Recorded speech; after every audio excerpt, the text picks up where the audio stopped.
Hello, good morning. Welcome back to my channel. Kumusta?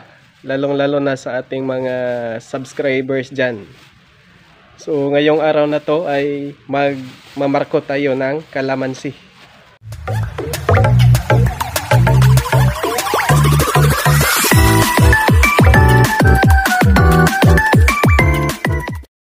Okay, so andito na tayo ngayon sa kalamansi na ating pagmamarkutan. So ito yung mga gamit natin sa pagmamarkot. So meron tayong plastic, then pangtali, at saka lupa, mataba na lupa. So unang-una nating gagawin ay hahanap tayo ng sanga o magandang sanga na mamarkutan natin.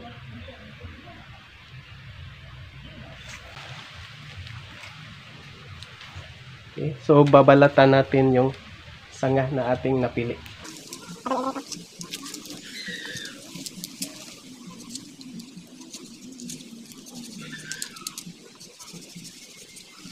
So ayan, binabalatan natin ang sanga.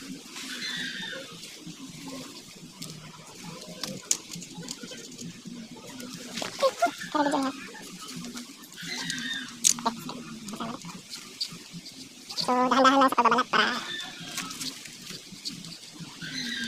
tayo masusugatan.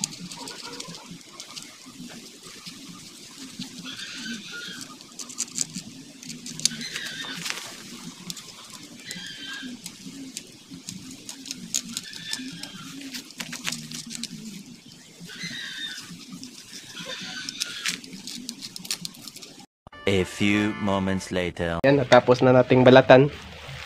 So next step ay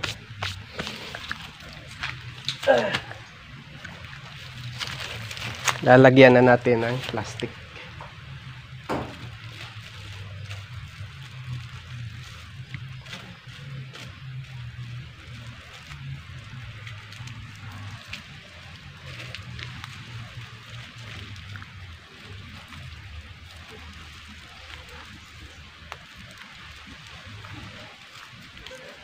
So ayan, tatalian na natin.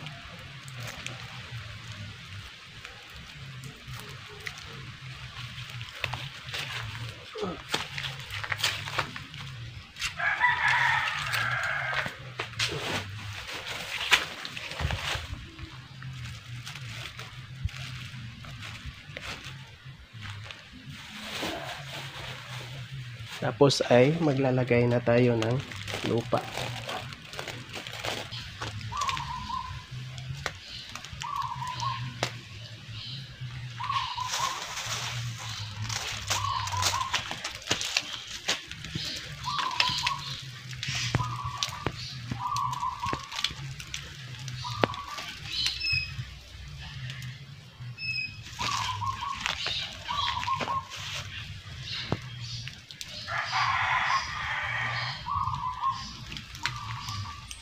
Okay, so dapat yung lupa na ilagay ninyo ay yung medyo sticky para dumikit sa sanga. So pagkatapos niyan ay babalutin na natin ng plastic.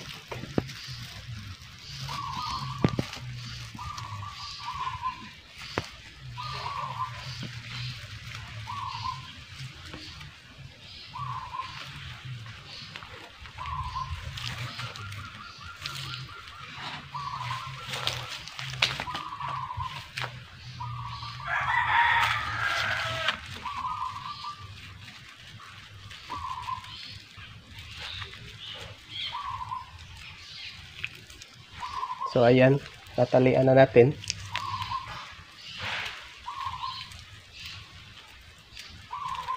Okay, so ayan, natapos na tayo sa ating pagmamarkot.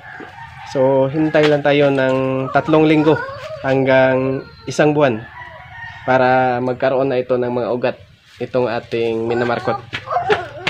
So para matransplant rin natin. That's all for today and see you to my next vlog. Thank you.